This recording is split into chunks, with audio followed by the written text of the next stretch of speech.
WAN atau Wide Area Network itu adalah kumpulan komputer dan sumber daya jaringan yang terhubung dalam wilayah geografis yang luas. Jadi intinya WAN itu kumpulan antara komputer terus terhubung dalam wilayah yang luas. Entah antar provinsi, antar benua gitu ya. Itu mencakup berarti WAN. WAN merupakan perluasan dari LAN. Jadi jaringan awalnya itu LAN atau Local Area Network yang dirancang untuk berhubungan dengan jaringan komputer teritorial yang menyediakan lebih banyak layanan dan mampu menangani lebih banyak pengguna. Jadi perbedaannya LAN itu lebih sempit areanya dan lebih sedikit penggunanya, sedangkan WAN itu areanya luas dan lebih banyak pengguna.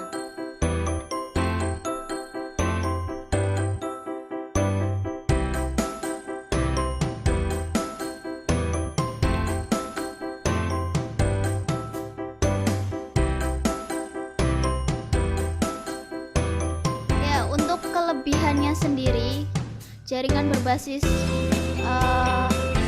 WAN itu ada yang pertama, cakupan wilayah yang luas. Tadi kan sudah disebutkan kalau di WAN itu bisa mencakup antar benua sampai antar benua. Jadi ada kabel gitu di bawah samudra bisa aja gitu ya.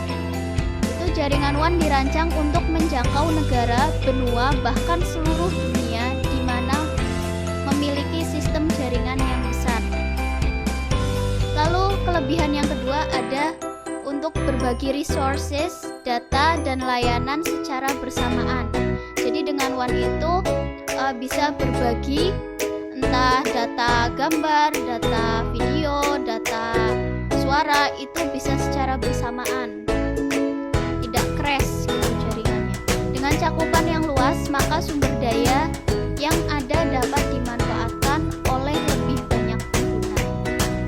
Terus yang ketiga ada WAN itu lebih efektif dan efisien. Koneksi yang ada pada jaringan WAN dapat dimanfaatkan untuk melakukan transfer file secara cepat tanpa mempermasalahkan jarak gitu. Tidak terkendala jarak. Next. Lalu kemudian ada kekurangannya. Kekurangan WAN. Itu yang pertama, biaya operasional mahal.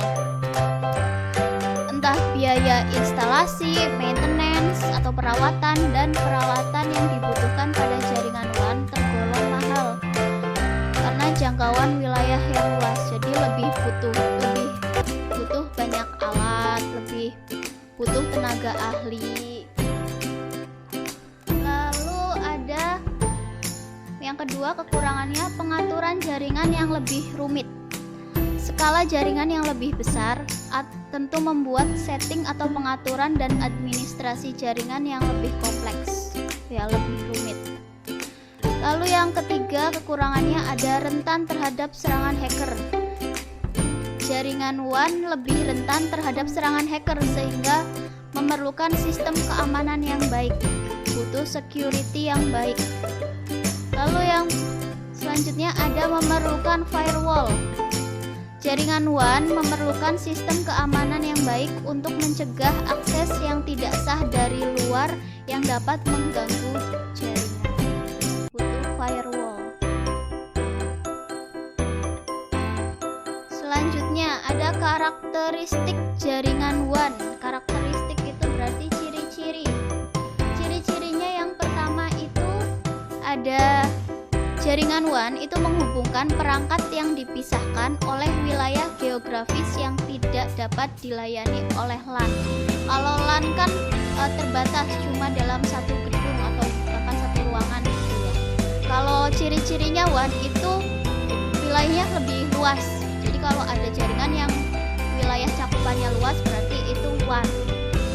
Lalu ciri-ciri yang kedua atau karakteristik yang kedua ada jaringan WAN menggunakan jasa operator seperti perusahaan telepon, perusahaan kabel, perusahaan satelit, dan penyedia jaringan lainnya.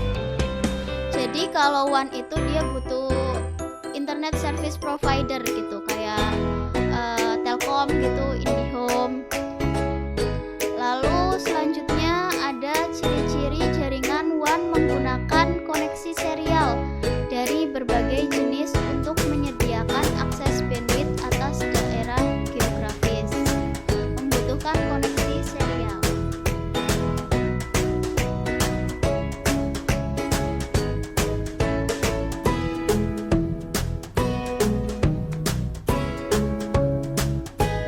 Kemudian ada perbandingan LAN dan WAN.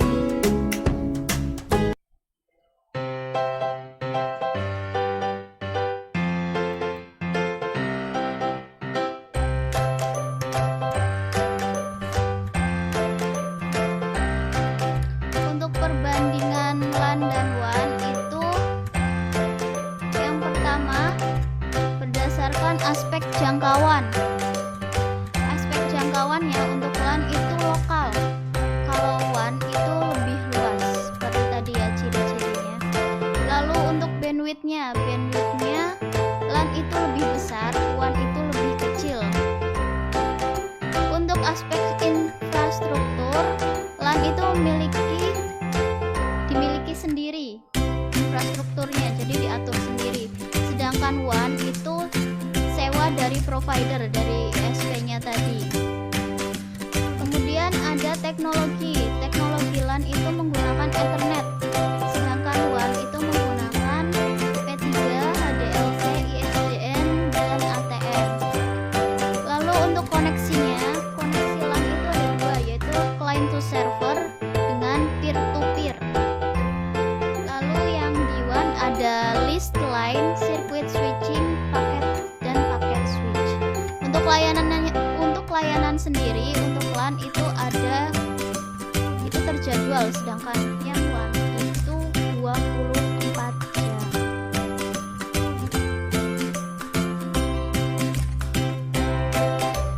Kemudian ada fungsi jaringan WAN. Fungsi jaringan WAN itu yang pertama mengintegrasikan dan menghubungkan jaringan LAN dan WAN menjadi satu.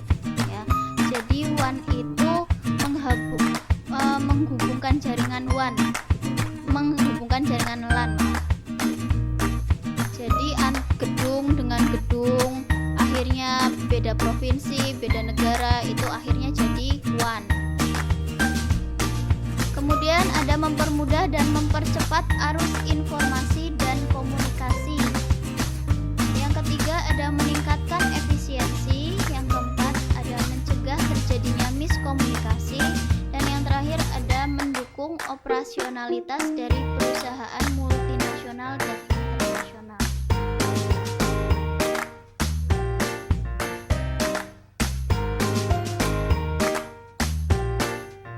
Oke, kita masuk ke materi kedua.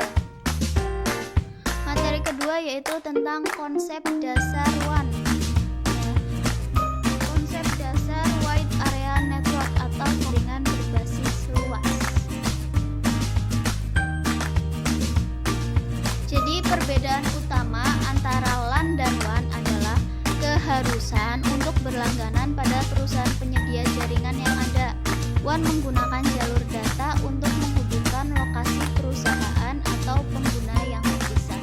Jadi untuk WAN sendiri dia wajib berlangganan ISP atau internet provider tadi, yang kayak Telkom gitu. Lalu ini untuk jalur WAN-nya ya. Dia menyediakan berbagai macam kecepatan data yang diukur dalam satuan kilobyte per second. Jadi nanti kita bisa berlangganan minta yang kecepatannya berapa gitu, ke ISP-nya. Sini ke ISP. Ini ISP ya. Jadi dari rumah ke ISP itu jaringannya WAN, dan dari kantor ke ISP itu jaringannya WAN.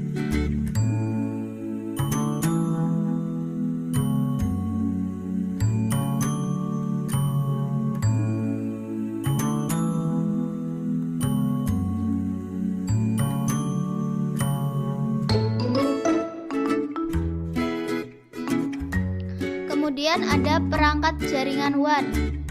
Perangkat WAN itu menghubungkan beberapa LAN melalui jalur komunikasi dan service provider. Perangkat WAN perangkat WAN itu membutuhkan beberapa perangkat jaringan agar terhubung. Untuk yang pertama itu ada router. Router merupakan perangkat aktif yang melakukan manajemen jaringan dengan menyediakan kontrol dinamis melalui sumber daya dan mendukung tugas dan tujuan jaringan. Jadi alat utama di sini untuk semua jaringan yaitu router. Untuk gambarnya sendiri di sini ada tampak depan router, lalu ada tampak belakang router. Jadi nanti kalian kan udah pernah bikin ngerimping kabel RJ45. Nanti kabelnya itu dimasukkan ke router agar terhubung.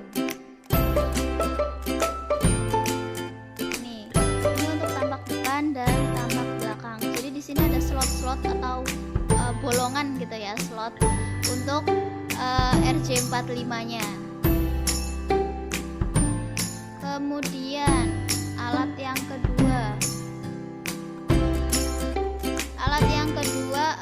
itu ada CSU atau DSU. CSU itu Channel Service Unit atau DSU itu Data Service Unit. Merupakan perangkat yang berfungsi sebagai jalur digital komunikasi dengan format tertentu. Untuk alatnya bentuknya seperti ini. Nah, untuk jaringannya ketika terhubung ini di sini berarti yang ini CSU. Jadi dari router dihubungkan dengan kabel masuk ke CSU atau DSU. Ini tadi ya kabel RJ45-nya. Ini CSU DSU. Selanjutnya ada perangkat modem. Sudah tahu ya modem seperti apa? Sudah